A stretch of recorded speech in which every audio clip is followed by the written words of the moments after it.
Puluhan mahasiswa yang tergabung dalam Pergerakan Mahasiswa Islam Indonesia atau PMII Kepri menggelar unjuk rasa terkait kasus tindak pidana pencucian uang dan kasus korupsi di PD BPR Bestari Tanjung Pinang.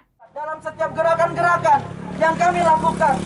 Aksi unjuk rasa ini digelar di depan kantor Pengadilan Negeri Tanjung Pinang yang menyidangkan kasus dugaan TPPU dan dugaan korupsi PD BPR Bestari Tanjung Pinang.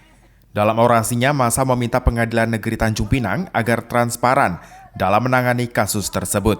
Massa mahasiswa menilai oknum hakim di PN Tanjung Pinang diduga melakukan deposito bodong tanpa SOP di PD BPR Bestari Tanjung Pinang.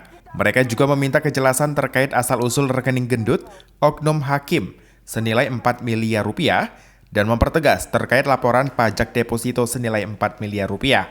Selain itu, massa meminta pertanggungjawaban atas kerugian negara yang dilakukan oleh oknum hakim tersebut. Dan jika tidak adanya kejelasan, massa meminta oknum hakim tersebut untuk mundur dari jabatannya. Secara garis umum, kami menjadi atensi kami tentang deposit 4 miliar yang dilakukan dua biliar. Kami masuk juga ikut persidangan dan kami ketahui fakta persidangan bahwasanya tiga saksi menyatakan bahwasanya hakim tersebut tidak menyerahkan NPWP.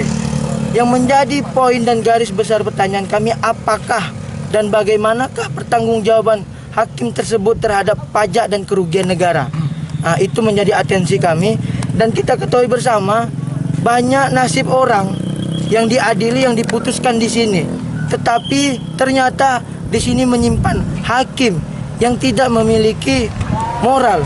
Dia dengan leluasa membiarkan dan bahkan sudah ditarik deposit yang 4 miliar itu. Selain menggelar orasi, massa juga menyerahkan dokumen tuntutan mereka ke Pengadilan Negeri Tanjung Pinang serta menyerahkan hasil kajian ke pusat. Terima kasih Pak Humas. Udah, gitu ya.